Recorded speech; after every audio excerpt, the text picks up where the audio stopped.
Namaste. Hope you're all okay. This is take 2 because the fire alarm went off mid-recording. So that's hopefully, we will get this done this time. Okay, this video is all about 5D consciousness. What is 5D consciousness? And what people call the 5th dimension, 5D. Okay.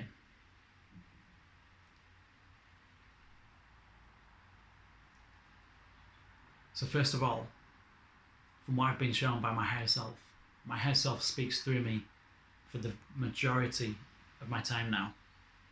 Now that I've been brought to this level of awakening, this level of consciousness, awareness, I've been shown very, very clearly that it isn't going to be some sudden transition.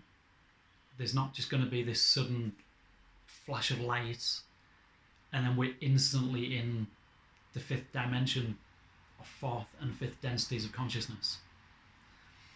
It's going to be a very gradual process, taking possibly many hundreds of years, many incarnations.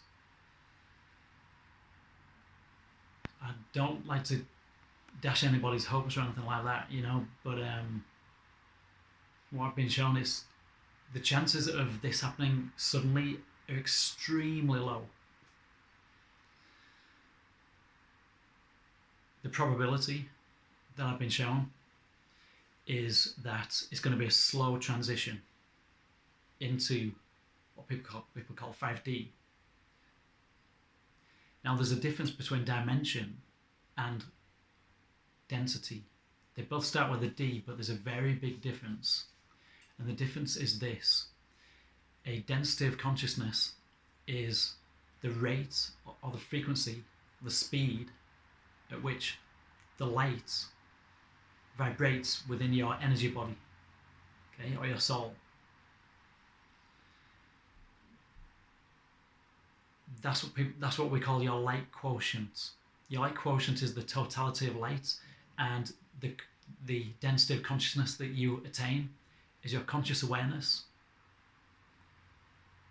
which is derived from the speed of light, which vibrates within your energy body. Okay? So a perfect example of a early 5th density, or I should say, at the time, a very, very late 4th density consciousness entity was the one known as Jesus Christ. His true name was Yeshua HaMashiach. Jesus is a fairly recent name given to Yeshua. And Jesus actually means Hail Zeus.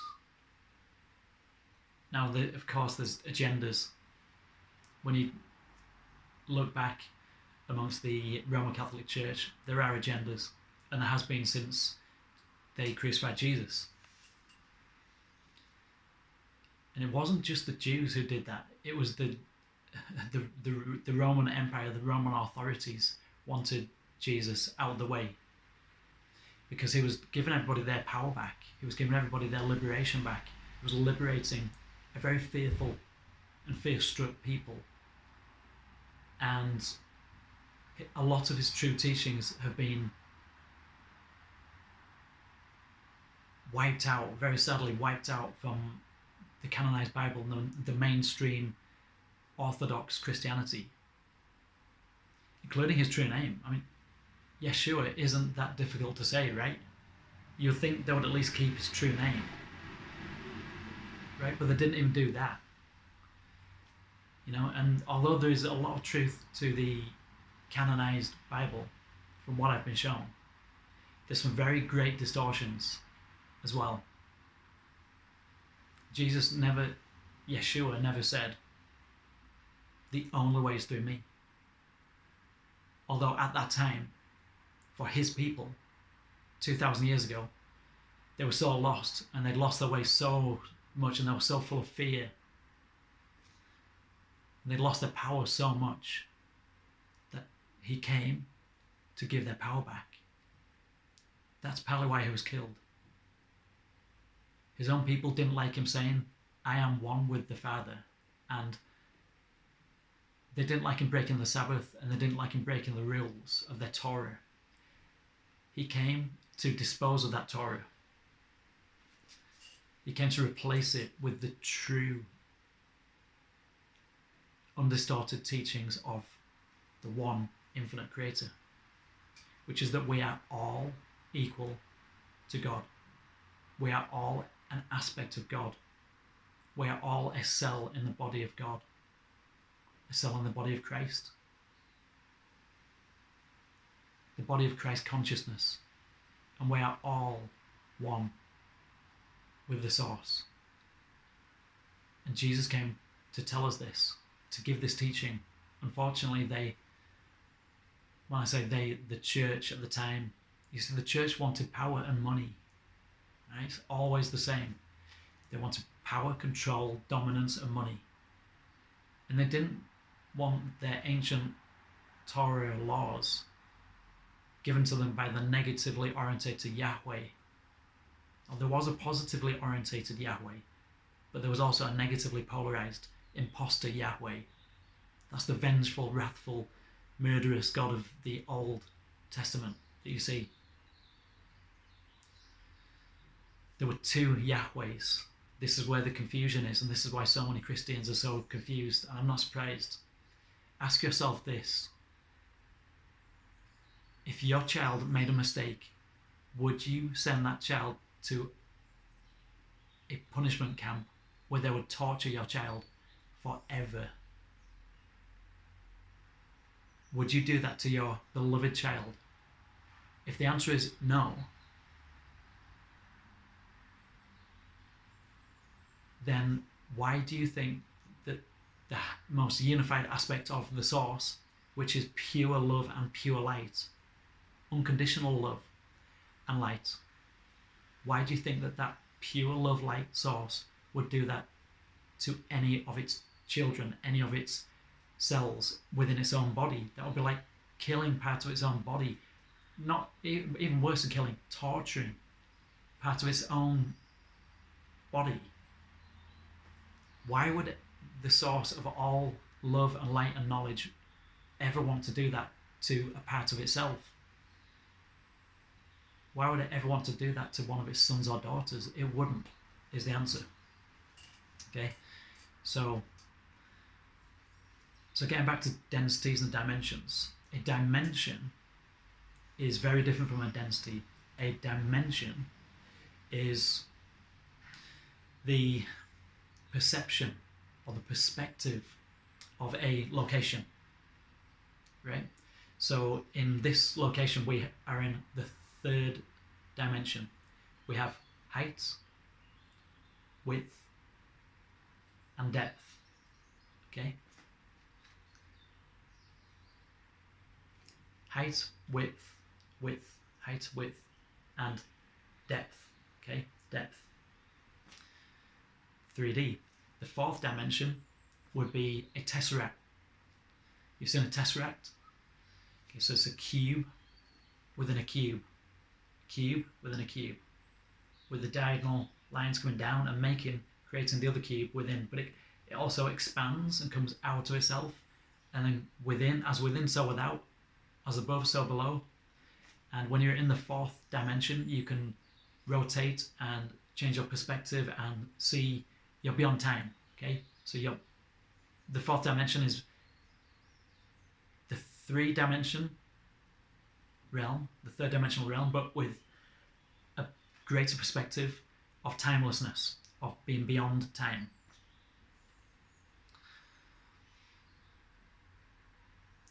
The fifth dimension is an even greater aspect of perception, which is beyond space and time.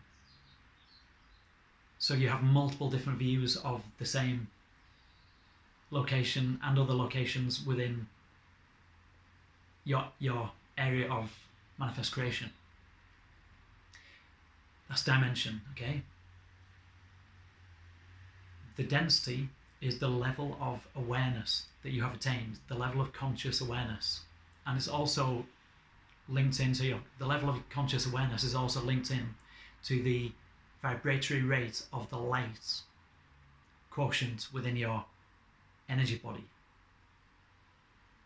Okay, this is what we call the light quotient. The light quotient is the totality of vibrating light within any one soul body or energy body. So it's not just going to be an overnight thing. We're not just going to wake up one morning and it's going to be 5D consciousness. 5D consciousness is also known as Christ consciousness or cosmic consciousness. The knowledge that all is one, and the knowledge that all is equal to you. For the positive polarity. For the negative polarity, very, very different. But we're not going to talk about that. We don't have time on this video.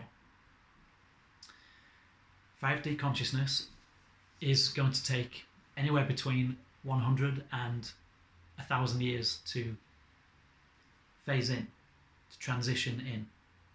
Okay? So, I hate to disappoint any of you, but from what I've been shown, the chances of a sudden shift into 5D, like a blink of an eye, and we're here. 5D, love and light, everything's perfect. All the problems of the world disappear. I've been shown it's not like that. The chances of that would only happen if the whole of the population of the Earth decided to transition all at once. The probability of that is very, very low. There's a tiny, tiny chance of it, but the likelihood is very, very low. So it's more likely, highly more probable, that it's going to be a phasing in over the next few incarnations. Okay? The more people that polarize, the more entities on Earth right now that polarize to full commitment to service to others and make the choice that we've been talking about, that Carla Ruckert's been talking about in Living the Law of One, 101, The Choice. If you've been watching that series of book readings, it's incredible. Incredible book. It's on the playlist. I would recommend it to everybody who's on the path of seeking right now, who's on the path of awakening. If you want to know about making the choice, Carla explains it beautifully. It was her last book, I believe, before she transitioned herself a few years ago. Now I'm running out of time, so what else to tell you about 5D consciousness? Okay, well, like I said, it's a phased transition, a phase-shifted transition. So this is coming in waves or phases, okay? We're just reaching a new phase now. So this coming in micro stages. Unless the whole of the Earth suddenly decided to polarize every single human being on planet Earth, which is very unlikely that that's going to happen. I've been shown by my higher self that most of planet Earth are still in third density, and most still have not made the choice. They haven't made that firm decision. It's all about making that firm decision of absolutely knowing in your heart of hearts that you are going to serve the one infinite creator for the rest of your time in this universe, in the fourth, in the fifth, in the sixth densities and above, for service to others in the positive polarity. If you haven't firmly, 100% solidly made that commitment to serve others, spend your whole time, millions upon millions upon millions of years, if you go by Earth years, of course, then that's a big commitment. That's a huge commitment. If you still want to play around a bit and have some fun and whatever, and still be quite self-centered and that narcissistic or controlling of other people, then you haven't made that choice yet. You haven't made that firm resolve yet. It's all about making that firm commitment. Here and here. Catholics do this. This means as above, so below, as within, so without. That's the real meaning. It's esoteric. They won't tell you that in a church. Most of the people, most of the bishops and most of the priests and most of the people who work for these Catholic churches don't even know themselves. It means as above, so below, as within, so without. They'll tell you it means the sign of the cross. Yeah. That was Yeshua's last fourth density piece of service work that he decided to do. But fifth density consciousness is when you realize that you don't have to serve by martyrdom. You can do something with a higher level of consciousness. You can serve without having to give your life. You can serve sometimes better if you extend your life. You can teach more. You've got more time in this space-time illusion to teach. In this case, Jesus knew that he taught enough. He'd been teaching for 33 years. He'd done the full Silk route all around India, Tibet, all around the Middle East. And they won't tell you this in church. And look at this, we've run out of time already. But that's a good footing for 5D consciousness, what people call 5D, and how it's going to transition in. Namaste.